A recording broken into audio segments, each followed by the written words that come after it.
উপন্যাস ডায়েরি চ্যানেলের পক্ষ থেকে আপনারা শুনছেন প্রফেসর ওজান চৌধুরী, লিখেছেন বর্ণা শিকদার, কণ্ঠে আমি তাসনভা। পর্ব ২১। মৌয়ের সেই আত্মচিৎকারের শব্দ শুনে কিচেন রুম থেকে ছুটে এলেন শাশুড়ি মৌসুমী চৌধুরী আর মেহির। মৌকে সিঁড়ির নিচে পড়ে থাকতে দেখে মেহির পাগলের মতো দৌড়ে গিয়ে তাকে ধরে বুকে জড়িয়ে ধরল। ঠিক তখনই টিভিতে আবারও নিউজের সেই একই বিভৎস বাক্যটি রিপিট করা হলো। সংবাদটি সত্যতা নিশ্চিত হতে মৌসুমী চৌধুরী দুই হাতে বুকে চেপে ধরে টুকরে কেঁদে উঠলেন।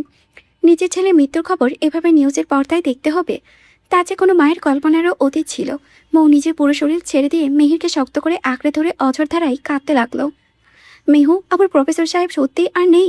সত্যি সত্যি আমাদের সবাইকে একা করে চলে গেল সে। মামুনি দেখো, তোমার ছেলে আজ সত্যি আমাকে এক বিশাল পৃথিবীতে নিঃস্ব করে দিয়ে চলে গেল। মৌ মেঝেতেই বসে ছটফট করে কাঁদতে লাগলো। তার হাত দুটো দিয়ে মেহেরের কাঁপা কাঁপা হাত ছোড়া এমনভাবে খামচে আঁকড়ে ধরল যেন মেহের চাইলেই এক্ষুনি ওজনকে এনে দিতে পারবে। সেই রক্তিম জল ভরা চোখে মেহেরের দিকে তাকিয়ে আকল গলায় আওড়াতে শুরু করলো। মেহু, এই মেহু, দে না আমার প্রফেসর সাহেবকে আমার কাছে ফিরিয়ে। তাকে ছাড়া যে মৌয়ের কোনো অস্তিত্ব নেই, বাঁচতে পারবে না আমি তাকে ছাড়া। দম বন্ধ হয়ে আসছে আমার, তাকে ফিরে আসতে বল না আমার কাছে। মৌয়ের সেই বুকচেরা করুণ আত্মচিৎকার চৌধুরী বাড়ির প্রতিটি ইটের দেওয়ালে পর্যন্ত যেন কেঁপে উঠল। সেখানে উপস্থিত প্রতিটি মানুষের বুকের ভেতরটা হাহাকার করে উঠল। কেউ আর নিজের চোখের জল ধরে রাখতে পারল না। সবাই হাঁটু করে বসে আবারও ফুপিয়ে ফুপিয়ে কাঁদতে লাগলো। ইফাতের হাত পা থরথর করে কাঁপা অবস্থায় ফোনটা হাতে নিয়ে বারবার চেষ্টা করেছে ওজানের ব্যক্তিগত নাম্বারে ফোন করার, কিন্তু ফোনের ওপাশ থেকে প্রতিবারের শীতল কণ্ঠস্বর ভেসে আসছে। সংযোগ দেওয়া সম্ভব হচ্ছে না, নাম্বারটি বন্ধ রয়েছে। অধৈর্য হয়ে ইফাত তন্ময়ের সাথে কন্ট্যাক্ট করার চেষ্টা করল, যাতে কোনো অলৌকিক খবর অন্তত পাওয়া যায়। অন্যদিকে মৌয়ের মা মৌসুমী চৌধুরী নিজের দুই হাত বুকে চাপড়ে অঝরে কেঁদে চলেছেন। একজন মা হয়ে এত বড় সত্য তিনি কিভাবে মেনে নেবেন? বুক ফাটা গলায় বারবার আক্ষেপ করে বলেছেন, যদি কোনো দিনেও গুণা করে টের পেতেন যে নিজের রক্ত পানি করা সন্তানকে এভাবে প্রফেশনের তাগিদে অকালে হারাতে হবে, তবে কিছুতেই ছেলেকে ওই মৃত্যুর ফাঁদে পা বাড়াতে দিতেন না। সন্তানের মরণোত্তর মেডেল কিংবা দেশের জন্য আত্মত্যাগ কোনো বাবা মায়ের বুকের ভেতরে খালি স্থানটা কোনোদিন পূরণ করতে পারে না। জীবনের শেষ বয়সে এসে নিজের চোখের সামনে কলিজার টুকরো তরুণ সন্তানের এই নির্মম পরিণতি যে কতটা জঘন্য ও অসহনীত নরক যন্ত্রণা তা কেবল ভুক্তভোগী মা বাবাই বোঝেন। আরিফুল চৌধুরী এক কোনায় সোফায় বসে নিজের দুই হাতে তালুতে মুখ ঢেকে কোনো ছোট শিশুর মতো অঝরে চোখের জল ফেলছেন। যে ছেলেকে নিজের হাতে গড়ে তুলেছেন, নিজের সমস্ত শক্তি আর ঐতিহ্য যার কাঁধে ন্যস্ত করার স্বপ্ন দেখেছিলেন, সেই ছোট্ট ছেলেটা আজ চিরকালের জন্য না ফেরার দেশে পাড়ি জমালেন। এক বার্ত বাবা হয়ে এই পাষাণ দৃশ্য তিনি কিভাবে সহ্য করবেন, তার সৃষ্টিকর্তাই ভালো জানেন। হঠাৎই মৌ মেহেরকে আবারও দুই বাহু দিয়ে জাপটে ধরে টুকরে কেঁদে উঠে বলল, এই মহু, তুই কথা বলছিস না কেন? একটাবার বল না গিয়ে প্রফেসর সাহেবকে ফিরে আসতে। তাকে ছাড়া যে তার এই পিচিটা এক মুহূর্ত ভালো নেই। সে তো আমাকে ছেড়ে এতদিন এক সেকেন্ডের জন্য দূরে থাকতে পারতো না, তাহলে আমি কিভাবে থাকবো? তুই গিয়ে বল না তার পিচি কাছে তার জন্য। সে তো আমার চোখের এক ফোঁটা অশ্রু গাল বেয়ে পড়লেও সহ্য করতে পারতো না, ব্যস্ত হয়ে হাত দিয়ে মুছে দিত। তাহলে আজ আমি এত ডুকরে ডুকরে কাঁদছি, তবুও সে কেন আমার কাছে আসছে না? তাকে অন্তত একটা শেষবারের মতো ফিরে আসতে বল না। তাকে ছাড়া যে আমি বড্ড নিঃস্ব, বড্ড শূন্য। হে মাবুদ, আমি কিভাবে সইব এই কষ্ট? মহুয়ের সেই করুণ কান্নার তোপে পুরো ড্রয়িং রুমে যেন বিষাদ ঘন কালো মেঘ নেমে এলো। মৌসুমী চৌধুরী নিজের অবুঝ অনাথ হয়ে যাওয়া বৌমাটার আকুতি আর সহ্য করতে পারলেন না। তিনি হাঁটু গেড়ে মেঝেতে বসে পড়লেন। তারপর ভেজা চোখে মৌকে পড়া মমতায় নিজের একদম বুকের মাঝে নিবিড় খাঁচে শক্ত করে চেপে ধরলেন। বিয়ের বয়স পার হয়েছে মাত্র কয়েকটা মাস মাত্র। ভালোবাসা মায়ে বাধা পড়তে না পড়তেই ছেলেটা মাঝপথে হাত ছেড়ে দিয়ে মেয়েটার সাজানো দুনিয়া এক লম্হায় তছনছ করে দিয়ে ছাই বানিয়ে চলে গেল। কোন মুখে কি সান্ত্বনার ভাষা দিয়ে এই ফুলের মতো নিষ্পাপ মেয়েটাকে আজ স্থির করবেন তারা? তিনি অশ্রুসিক্ত আর কাঁপা গলায় মৌকে শান্ত করার আপ্রাণ চেষ্টা করে ফিসফিসিয়ে বললেন, মারে আমার, আর কাঁদে না। এভাবে কাঁদলে আরও কষ্ট হবে। একটু শান্ত হও তুমি, একটু ধৈর্য ধরো মা। মৌ সাথে সাথে পাগলের মতো শাড়ির আঁচল দুই হাতে শক্ত করে চেপে ধরে চেঁচিয়ে উঠল, মামনি, তুমি বলো না আমি কিভাবে শান্ত হব? তোমার ছেলে আমার সাথে এত বড় অন্যায় আর নিষ্ঠুর কাজ কেন করলেন? আমি আজ সকালেই কত করে পড়লাম, যাত্রা পথে হোঁচট লেগেছে প্রফেসর সাহেব। আপনি অন্তত 2 মিনিট থমকে বসে যান। কিন্তু সে তো বরাবরের মতোই আমার কোনো আকুতি কানেই তুলল না। মামুনি, তুমি পড়ো না, একটু পরে কাজে গেলে কি তার মহাভারত অশুদ্ধ হয়ে যেত? সে কেন ভালোবাসার দোহাই দেওয়ার পরেও আমার কথা শোনেননি? মৌ, আমার কথা শোন বানু। মেয়ের হাত বাড়িয়ে পরম ভালোবাসায় মৌয়ের গালে হাত রাখতে চাইল। মৌ এক ঝটকায় নিজের শরীর দোলা দিয়ে মেহেরকে ঠেলে দূরে সরিয়ে দিল। একদম টাচ করবি না তুই আমায়। তোকে আমি কতবার বললাম আমার প্রফেসর সাহেবকে ডেকে দিতে, তাকে একটাবার ফোন করে আনতে, কিন্তু তুই একটা কথাও শুনলি না। আবার তুই তো খুব ভালো করে জানিস তোকে ছাড়া এই পৃথিবীতে আমার বেঁচে থাকার দ্বিতীয় আর কোনো কারণ নেই, কোনো অস্তিত্ব নেই। মৌয়ের কান্নার বেগ অঝোরধারায় ঝরতে থাকে। চোখের পানির সাথে সাথে আরও কয়েক গুণ বাড়তে লাগলো। সে যেন নিঃশ্বাস নেওয়ার মতো স্বাভাবিক শক্তিটুকুও হারিয়ে ফেলেছে। মৌসুমী চৌধুরী আর কোনো কথা না বলে তাকে পরম স্নেহে নিজের বুকের সাথে শক্ত করে চেপে পেঁচিয়ে রাখলেন। মৌ শাশুড়ির বুকে ঘাজের মাথায় গুজে হাঁসফাঁস করে পুপিয়ে পুপিয়ে কাঁদতে কাঁদতে আফসোসের স্বরে, অনুযোগের স্বরে প্রলেপ করতে লাগলো। মামনি, তোমার ছেলে কিভাবে আমাকে নিঃস্ব করে দিয়ে হারিয়ে যেতে পারলো? একটু কি তার আমার কথা মনে পড়ল না? একটা পারো কি এই মেয়েটার মুখ ভেসে উঠল না তার চোখের সামনে? এভাবে পর করে দিয়ে হারিয়ে গেল, আমাকে বাঁচিয়ে রেখে চিন্তা লাশ মানিয়ে গেল। হঠাৎই মৌ পরম আশ্রয়ে শাশুড়ি মৌসুমী চৌধুরীর বুকে ঢলে পড়ল। মৌয়ের আজমিক এমন নীরবতা দেখে থমকে গেল মৌসুমী চৌধুরী। নিচু হয়ে বৌমার মুখের দিকে তাকাতেই আঁতকে উঠলেন তিনি। মৌ সম্পূর্ণ জ্ঞান হারিয়ে নিশ্চল হয়ে তার বুকে লুটিয়ে গিয়েছেন। তিনি সাথে সাথে চিৎকার করে উঠলেন, মৌ, এই মৌ, কথা বল মা, এবার তাড়াতাড়ি একটু পানি নিয়ে আয়। মৌসুমী চৌধুরীর আর্তচিৎকারে ড্রয়িং রুমে উপস্থিত সবাই ভিড় করে এগিয়ে এলো। মেহের এক দৌড়ে কিচেন থেকে এক গ্লাস পানি নিয়ে এলো। তারপর কাঁপা কাঁপা হাতে মৌয়ের মুখে চোখে পানি চাপড়া দিতে লাগলো, কিন্তু মৌ চোখ খুলল না। পরিস্থিতি বেগতিক দেখে ইফাত আর এক মুহূর্ত দেরি করল না। সে মৌকে পরম যত্নে পাচাকুলে করে পাশেই সোফায় এনে শুইয়ে দিল। মেহের কান্নাকাটি করতে করতে মৌয়ের বরফ শীতল হাত ও পায়ের তালু ডলে দিতে লাগলো। এর মধ্যেই খবর পেয়ে ফ্যামিলি ডক্টর এসে হাজির হলেন।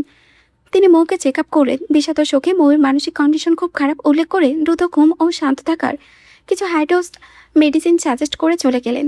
এবার এক মুহূর্ত সময় নষ্ট না করে দৌড়ে গিয়ে ফার্মেসি থেকে মেডিসিনগুলো নিয়ে এলো। ইতিমধ্যে শহরের বাইরে থাকা আরিয়ান আর তোবাকেও ফোন করে খবরটা জানিয়ে দেওয়া হয়েছে। তারা ঝড়ের গতিতে ঢাকার উদ্দেশ্যে রওনা হয়েছে। প্রায় ঘণ্টাখানেক পর অবশেষে মৌয়ের জ্ঞান ফিরল, কিন্তু জ্ঞান ফিরতেই বাস্তবের নিষ্ঠুর সত্যটা আবার তার মনে পড়ে গেল। আর সে অঝোর ধারায় কাঁদতে শুরু করলো। নিজের প্রফেসর সাহেবকে শেষবারের মতো দেখার জন্য পাগলের মতো ছটফট করতে লাগলো সে। বাড়ির কেউ কিছুতেই তাকে ধরে রাখতে বা শান্ত করতে পারছে না। এবার তার সহ্য করতে না পেরে মৌয়ের সামনে হাঁটু কেড়ে বসলো। পরম স্নেহে নিচু ও নরম স্বরে আওড়ালো, ভাবি প্লিজ, অন্তত আজকে একটু শান্ত করো, কিছু হয়নি তো, তুমি ভেঙে পড়ো না। আমি নিজে সিআইডি হেডকোয়ার্টারে যাচ্ছি ওজানের কাছে, ওখানে পৌঁছে তোমাকে প্রতি মুহূর্তের সব খবর দেব, কিন্তু তুমি প্লিজ নিজের শরীরটাকে এভাবে শেষ করে দিও না। মৌ ইফাদের হাত দুটো শক্ত করে আঁকড়ে ধরে ডুকরে কেঁদে উঠে বলল, ভাইয়া প্লিজ আমাকেও সাথে নিয়ে চলো না। আমি নিজের চোখে দেখবো আমার প্রফেসর সাহেবকে। সে কেন এইভাবে আমাকে এই নির্মম দুনিয়ায় একা ফেলে চলে গেল, আমি জবাব চাইব। না ভাবি, এই মুহূর্তে তোমাকে সাথে নিয়ে যাওয়া আমার পক্ষে কোনোভাবে সম্ভব নয়। বাইরের পরিস্থিতি তোমাদের জন্য এই মুহূর্তে মারাত্মক রিস্কি এবং ডেঞ্জারাস। তুমি এখানেই সেফ থাকো, আমি কথা দিচ্ছি পরিস্থিতি একটু কন্ট্রোলে এলেই তোমাকে নিয়ে যাব। কথাটা বলে ইফাত দ্রুত বসা থেকে বেরিয়ে গেল। ইফাত চলে যেতেই মৌ আর এক সেকেন্ডও সেখানে স্থির হয়ে থাকতে পারল না। সে যাওয়ার জন্য ছটফট করতেই মেহের তাকে শক্ত করে চেপে ধরে রাখলো, কিন্তু মৌ কারো কোনো বারণ শুনল না। এক ঝটকায় মেহেরের বাঁধন ছড়িয়ে সে উন্মাদিনীর মতো বাসা থেকে বাহিরে দিকে দৌড় দিল। পিছু পিছু মেহের সহ পরিবারের বাকি সদস্যরাও আতকে দৌড়ে বের হলো। বাইরে এসে মৌ দেখতে পেল ইফাতের গাড়ি অলরেডি ধুলো উড়িয়ে গেট পার হয়ে পেরিয়ে গিয়েছে। মৌ এক মুহূর্ত কালক্ষেপণ না করে সোজা মেইন রোডের দিকে ছুটে গেল গাড়ির খোঁজে। গ্যারেজ থেকে ড্রাইভারকে ডেকে গাড়ি বের করানোর মতো ধৈর্য তার এখনও মনে অবশিষ্ট ছিল না। মেহের ছায়াসঙ্গের মতো তার পেছনে দৌড়াচ্ছিল, কিন্তু কোনোভাবেই তাকে থামানো পারছিল না। ঠিক তখনই ঘটে গেল চরম অঘটন। রাস্তার মোড়ে পৌঁছাতেই আচমকা কালো রঙের একটা গ্লাস কালো মাইক্রোবাসে বিকট শব্দ ব্রেক কষে থামলো। কিছু বুঝে ওঠার আগে গাড়ি থেকে কয়েকজন মুখোশধারী লোক নেমে এক ঝটকায় মৌ আর মেহেরকে টেনে হিঁচড়ে গাড়ির ভেতরে তুলে নিল। তারা দুজনে চিৎকার করার সুযোগটুকুও পেল না। লোকগুলো মুহূর্তের মধ্যে স্প্রে দিয়ে তৈরি রাসায়নিক ক্লোরোফর্ম তাদের মুখে চেপে ধরল, আর সাথে সাথে জ্ঞান হারিয়ে নিজেরা নিস্তেজ হয়ে পড়ল। মুহূর্তের মধ্যে কালো গাড়িটি ধুলো উড়িয়ে উধাও হয়ে গেল। দূর থেকে দৃশ্যটি দেখে স্তব্ধ বাকরুদ্ধ হয়ে দাঁড়িয়ে রইলেন আরিফুল চৌধুরী। আকবর চৌধুরী আর সুমি চৌধুরী নিজের চোখকে বিশ্বাস করতে না পেরে মাটিতে হাঁটু করে বসে আবারও বুকে চাপড়ে ডুকরে কেঁদে উঠলেন। এদিকে তরুণ ছেলেটার অকাল মৃত্যুর সংবাদ, আর অন্যদিকে একই দিনে চৌধুরী বাড়ি দুই আদুরে বৌমাকে চোখের সামনে কে বা কারা এভাবে কিডন্যাপ করে নিয়ে গেল। শোকে আর আতঙ্কে পুরো পরিবারের যেন প্রলয় নেমে এলো। এদিকে মাঝপথে গাড়ি চালানোর সময় মায়ের কান্না জড়ানো ফোনে পেয়ে দ্রুত চৌধুরী বাড়িতে ফিরে এলো ইফাত। বাসায় পা রাখতেই সে দেখলো পরিবারের সবাই কান্নায় ভেঙে পড়েছে, চারিদিকে হাহাকার। ইফাত উদ্বিগ্ন কণ্ঠে এগিয়ে গিয়ে নিজে মায়ের কাছে জিজ্ঞেস করলো, আম্মু কি হয়েছে, এভাবে ভেঙে পড়েছো কেন? আর তোমরা আমাকে মাঝপথে থেকে হঠাৎ ফোন করে কেন ফিরে আসতে বললে? ইফাতের উদ্গ্রীব প্রশ্নের মুখেও ইমরুল চৌধুরী পুপিয়ে পুপিয়ে অঝরে কাঁদতে কাঁদতে বললেন, বাবারে, আমার কিছু বুঝে ওঠার আগে ওই লোকগুলো মৌ আর মেহেরকে টেনে গাড়িতে তুলে কিডন্যাপ করে নিয়ে গিয়েছে। আমরা যাওয়ার আগেই লোকগুলো উধাও হয়ে গেল। হোয়াট? আম্মু, তোমাদের বারবার আমি সতর্ক থাকতে বলে গেলাম যে বাইরের পরিস্থিতি খারাপ, ওদের সাবধানে আর সেফ রাখবে, তবুও তোমরা ওদের সামলাতে পারলে না। আমি এখন একা মানুষ, একসাথে কিভাবে দুই দিক সামলাবো বলো তো? একদিকে ওজান আর অন্যদিকে ভাবি আর মেহের। বাবা, এখন কি হবে বলতো? ইমরোজ কাঁদতে লাগলেন। ইফাত নিজের রাগকে কষ্ট করে সংবরণ করে মায়ের কাঁধে হাত দিল। আচ্ছা ঠিক আছে, এখন ভেঙে পড়ার সময় নয়, তুমি বড় আম্মুকে সামলাও, আমি যে কোনো মূল্যে ভাবি আর মেহেরকে খুঁজে বের করছি। কথাটা শেষ করেই আবারও অজানা গন্তব্যের উদ্দেশ্যে ঝড়ের গতিতে বেরিয়ে পড়ল ইফাত। একদম নিঝুম নির্জন এক গভীর জঙ্গল। সেই জঙ্গলের মাঝখানে পুরনো একটা পরিত্যক্ত বাড়িতে বন্দি করে রাখা হয়েছে প্রায় শখানেক মেয়েকে। তাদের মাঝে এক কোণে বসে আছে মৌ আর মেহের। মেহেরের আশঙ্কায় কাঁপতে কাঁপতে মৌয়ের হাত শক্ত করে আঁকড়ে ধরে অজরে কাঁদছে।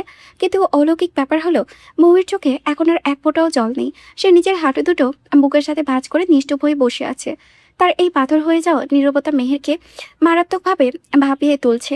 মেহের কাঁপা কাঁপা গলায় মৌকে ডাকলো, মৌ, তুই এমন চুপ করে আছিস কেন? তুই কি বুঝতে পারছিস না ওরা আমাদের সবাইকে বিদেশে নোংরা কাজে পাচার করে দেওয়ার জন্য এখানে ধরে নিয়ে এসেছে? তো? মৌ চুপ, একদম বরফ শীতল স্বাভাবিক গলায় উত্তর দিল। বাকি কি হয়েছে তোর বলতো? এতগুলো নিষ্পাপ মেয়ের ভবিষ্যৎ আর জীবন আজ এখানে শেষ হতে চলেছে, আর তুই কিছুই করবি না? কিছু একটা কর না বোন, এতগুলো প্রাণকে এভাবে অকালে ঝরে যেতে দিস না। দেখ সবাই কেমন করে কাঁদছে, ওদের বাঁচা না পাখি। মৌ এবার ধীরে ধীরে মাথা তুলল। মেহেরের দিকে একজোড়া নিষ্প্রভ ও শীতল চোখে তাকিয়ে ধীরে ধীরে বলল, কি হবে অন্যের কথা ভেবে বল? কই, এতদিনে অন্যের কথা ভেবে সমাজ আর মানুষের উপকার করে আমাদের কী লাভ হলো? আমাদের প্রফেসর সাহেব কত শত মানুষকে বাঁচালো, কিন্তু তার পরিণামে শেষমেশ কী হলো? আমার প্রফেসর সাহেবকেই গুলি করে মেরে ফেলা হলো। কই, কেউ তো পারলো না আমার প্রফেসর সাহেবকে বাঁচিয়ে রাখতে। মৌ প্লিজ, এমন করিস না। এখানে যে আমাদের নিজেদের জীবনও জড়িয়ে আছে। আমরা যদি আজ এখান থেকে পালাতে না পারি, তবে সারা জীবন ওই নরকের মতো অন্ধকার ঘরে কাটাতে হবে। আমি পারবো না তোর ইফাত ভাইকে ছাড়া অন্য কারো কথা ভাবতে। তোকে ছাড়া অন্য কারো স্পর্শ যে ওই মেহেরকে জ্যান্ত মেরে ফেলবে। তুই কি পারবি না কারো স্পর্শ সহ্য করতে? তুই পারবি এমনটা হতে দিতে? মৌ ছলছল নয়নে কিছু সময় নিয়ে মেহেরের দিকে তাকিয়ে রইল। তারপর হঠাৎই ঠোঁটের কোণে এক সিলতে বিষাদময় করুণ হাসি ফুটিয়ে তুলল। এই চরম বিপদের মুখে মৌয়ের হাসার কারণ মেহেরের মাথায় ঢুকলো না। মৌ একদম নিচু গলায় জবাব দিল, হুম। মৌ কখনো উজান চৌধুরী ছাড়া কারো কথা ভাবতে পারে না। মৌ অনলি উজান চৌধুরী ছিল, আর চিরকাল তার হয়েই থাকবে।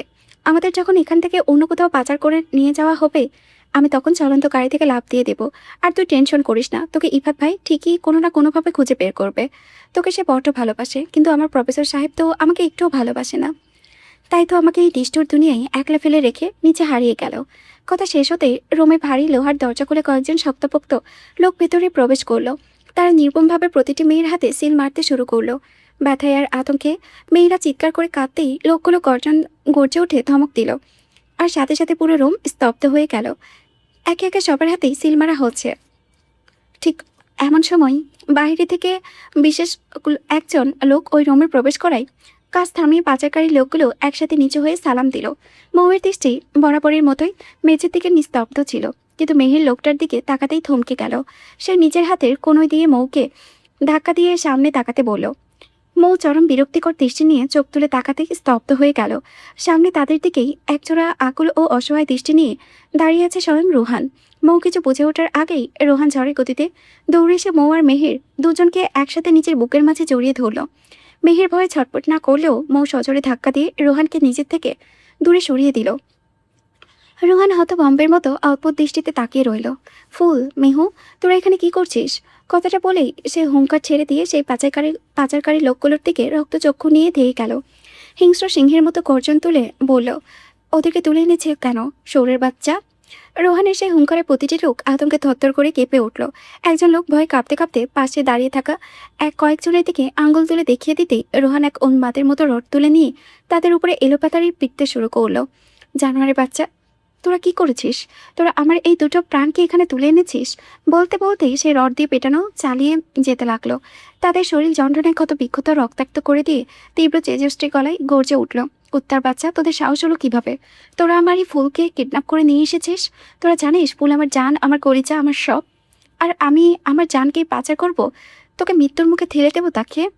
রক্তাক্ত লোকটা মাটিতে পড়ে রোহানের পা জড়িয়ে ধরে আকুতি মিনতি করে বলতে লাগলো, বস, প্লিজ ছেড়ে দিন আমাদের।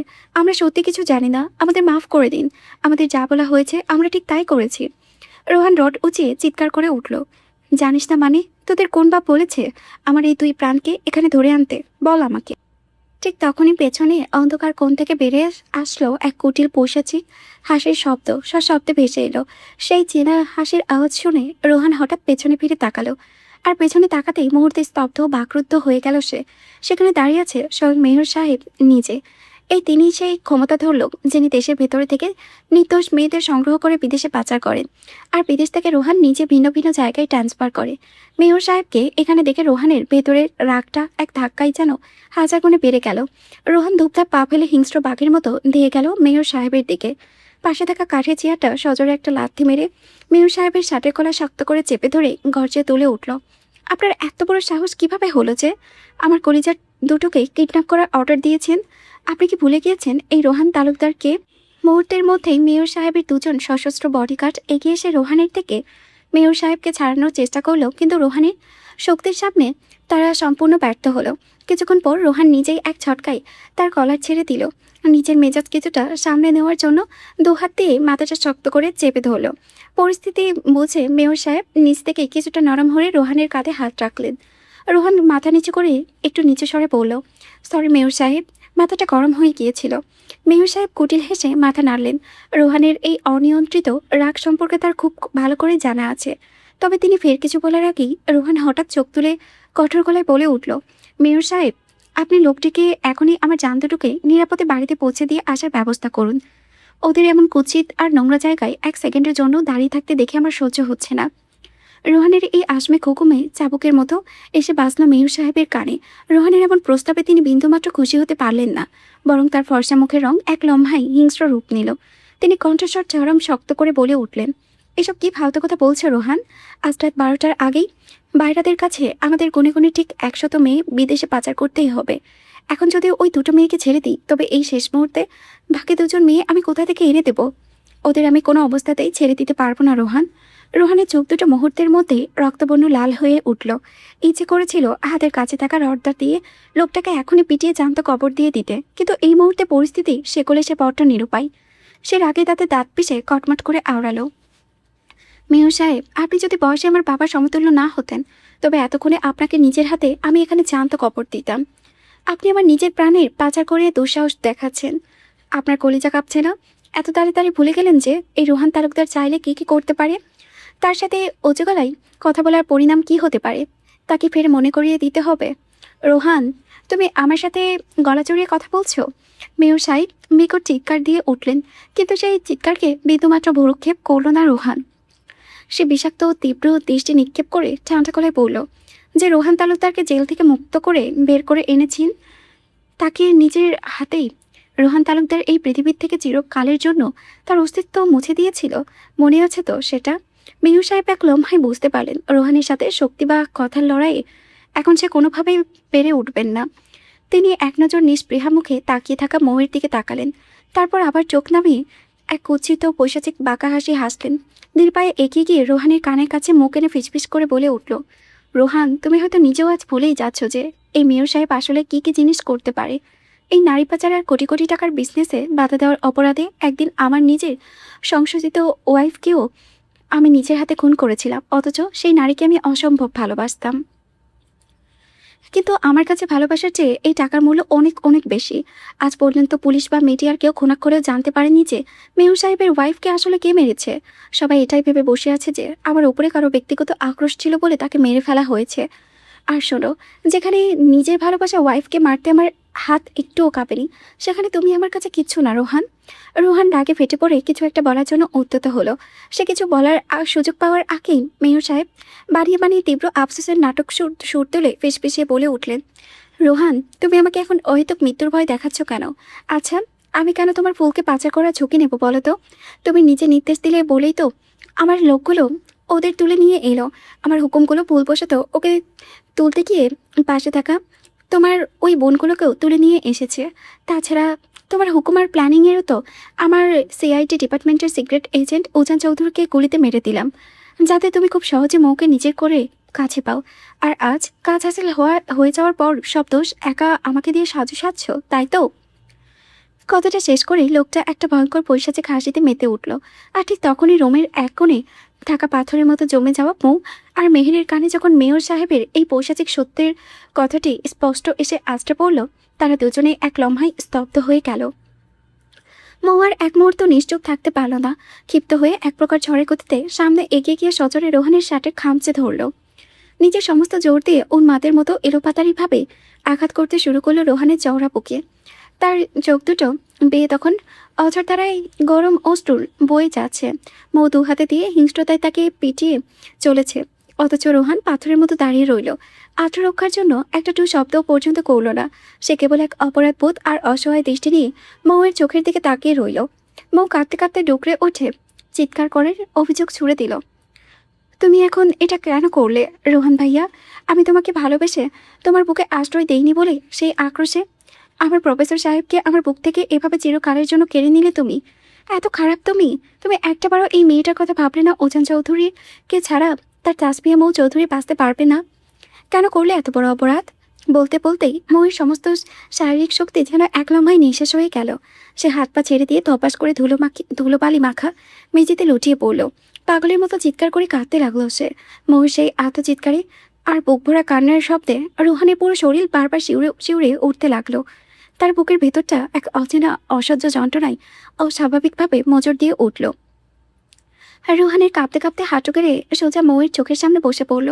পরম আকুলতায় মৌয়ের বরফ শীতল দুই হাত নিজের মতোই আঁকড়ে ধরে মিনমিন ভরা গলায় আকুতি করল, ফুল, তুই এসব কি আবল তাবল বলছিস?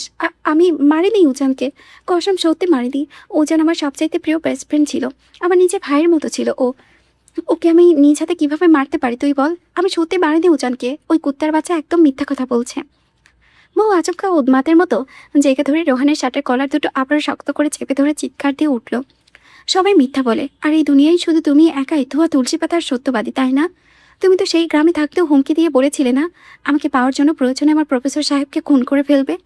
আজ সত্যি সত্যি নিজের সেই হিংস্র মনের বাসনা পূরণ করলে তুমি। আমার প্রফেসর সাহেবকে মেরে ফেললে। একটা বারও এই মৌয়ের কথা চিন্তা করলে না? তাকে ছাড়া যে এই মৌ আজ একদম শূন্য, একটা আত্মাহীন নিঃস্ব পুতুল। সেটা তুমি কেন ভাবলে না? মৌয়ের গলার স্বর কান্নায় অবরুদ্ধ হয়ে এলো, তবুও সে থামল না। আমি তো তোমাকে সবসময় নিজের আপন বড় ভাইয়ের মতো শ্রদ্ধায় চোখে দেখে রোহান ভাইয়া বলে ডেকে এসেছি। তবে কিভাবে আমার জীবনে এত বড় সর্বনাশ করতে পারলে তুমি? কিভাবে আমি এখন একাকী এই বিশাল শূন্যতায় বাঁচবো তাকে ছাড়া, বলতে পারো? তাছাড়া তুমি এই নারী পাচারের মতো জঘন্য নিকৃষ্ট আর ঘৃণ্য কাজের সাথেও জড়িত। এতখানি নিচে নেমে গেলে তুমি? এই তোমার ভালোবাসার নমুনা এতগুলো নিষ্পাপ নারীর জীবনে ও ভবিষ্যৎ নরকের মুখে ঠেলে দিয়ে আমাকে ভালোবাসার নাটক দেখাচ্ছ তুমি? এই হারাম আর নোংরা টাকা দিয়ে আমাকে নিজের বউ বানিয়ে ঘরে তুলতে চেয়েছিলে। ছি রোহান ভাইয়া, ছি! তুমি কখনো আমার সেই রোহান ভাইয়া হতেই পারো না। আমার রোহান ভাইয়া কখনো এত নিচু নিকৃষ্ট পশুর মতো কাজ ছিল না। সে তো সবসময় নারী জাতিকে সম্মান করতে শিখিয়েছিল, আর আজ তুমি নিজে সেই নারী জাতিকে ধ্বংসের মুখে ঠেলে দিচ্ছ। রোহানা সহ্য করতে না পেরে তুই কানে হাত চেপে রুদ্র গলায় চিৎকার করে উঠল, ফুল প্লিজ এত অভিযোগ করিস না, আমার বুকটা ফেটে যাচ্ছে আর সহ্য করতে পারছি না আমি। এখন কেন সহ্য করতে পারবে না তুমি বলো? তুমি একটা স্বার্থপর ভালোবাসায় এতটাই অন্ধ আর পশুতুল্য হয়ে গিয়েছো যে তোমার ভেতরে ন্যূনতম মনুষ্যত্ব আর বিবেকটুকু আজ মরে পচে গিয়েছে। রোহান এবার নিজের সমস্ত ধৈর্যের পাত হারিয়ে এক ঝটকায় ময়ের দুটো ভরসাকাল নিজের শক্ত হাত দিয়ে আঁকড়ে ধরে গর্জে উঠল, থাম ফুল, একদম মুখ বন্ধ কর। আমি শখ করে এই অন্ধকার জঘন্য জগতে পা বাড়াইনি। শুধুমাত্র তোর জন্য। তোকে নিজের করে পাওয়ার তীব্র লোভে এই পাপের সাথে এসেছি আমি। তোর বাবা তো আমাকে কথা দিয়েছিল, আমি যেদিন অনেক টাকার মালিক হব সেদিন তোকে আমার হাতে তুলে দেবে। কিন্তু তোর বাবা তার দেওয়া সেই পবিত্র কথা রাখেনি ফুল। তোর বাবা তার নিজের মেয়েকে অন্য একটা পুরুষের সাথে বিয়ে দিয়ে আমাকে চিরকালের মতো নিঃস্ব দেউলিয়া বানিয়ে রাস্তায় ছুঁড়ে ফেলে দিয়েছে। রোহান ভাইয়া থামো প্লিজ। নিজের অপরাধ ঢাকতে গিয়ে হয়তো আমার আপুকে দোষ দেবে না। আপুর তোমাকে কখনো এমন পৈশাচিক নরপিশাচ আর নারী পাচারের কাজে করে কোটিপতি হতে বলেনি। চলে যাও তুমি আমার চোখের সামনে থেকে। আমি মরে গেলেও কখনো তোমার মতো একটা পশুর হব না। তুমি ভীষণ খারাপ। তোর বাবা তো আমাকে এটাও বলে দেয়নি যে আমাকে সৎ আর অবৈধ পথ কোটি টাকা ইনকাম করতে হবে। তাছাড়া এতগুলো বছর অন্ধকার জেলের চার দেওয়ালের মাঝে থেকে আমি আর কী বা করতাম যে রাতারাতি কোটি টাকার মালিক হয়ে তোকে ছিনিয়ে আনতাম বল? ফুল, আমি স্বীকার করছি আমি মহাপাপী, আমি অপরাধী, কিন্তু তুই বিশ্বাস কর আমার হৃদয়ের ভালোবাসা একদম খাঁটি। তার মাঝে বিন্দু পরিমাণ কোনো পাপ নেই। তুই প্লিজ একবার আমার হয়ে জানা ফুল, আমার বুকে ফিরে আয়। সারা জীবনে ভালোবাসবো তোকে। কথাটা শেষ হওয়ার আগে মৌ নিজে পুরো শক্তি দিয়ে সজোরে দুটো থাপ্পড় দিল রোহানের গালে। রোহান এক মুহূর্তের জন্য স্তব্ধ ও স্থির হয়ে তাকিয়ে রইল। মৌ তখন চিৎকার করে উঠল, লজ্জা করে না তোমার এমন নোংরা কথা মুখে আনতে? ঘৃণা করি তোমায়, আমি চরম ঘৃণা করি। তোমার মতো একটা পশুর কারণে আজ আমি আমার প্রাণের চেয়েও প্রিয় প্রফেসর সাহেবকে চিরকালের জন্য হারিয়েছি। আর সেই তোমার হাত ধরে আমি তোমার হব কোনো দিনও না, কোনো দিন কোনো জন্মেও নয়। মরে গেলেও কোনো দিন এই মৌ তোমার হবে না। ফুল, তুই কেন বিশ্বাস করছিস না যে আমি ওজানকে মারিনি? ইভেন কসম খেয়ে বলছি, এইমাত্র মেয়র সাহেবের মুখ থেকেই আমি প্রথম জানতে পারলাম যে ওজান আর এই পৃথিবীতে নেই। মৌ আর এই মানসিক যন্ত্রণা সহ্য করতে পারছিল না। তার বুকের ভেতরটা দগ্ধ হয়ে যাচ্ছিল। সে হাড়িতে মুখ গুছে ডুকরে ডুকরে কাঁদতে কাঁদতে একের পর একটা ঘৃণাপান ছুটতে লাগলো। তুমি চলে যাও এখান থেকে, তোমাকে এক সেকেন্ডের জন্য আর আমার চোখের সামনে দেখতে চাই না আমি। অসহ্য লাগছে তোমাকে আমার, মরে যেতে ইচ্ছে করছে আমার। চলে যাও তুমি। রোহানের চোখে এক তীব্র আফসোস ও আক্ষেপের আগুন জ্বলে উঠল।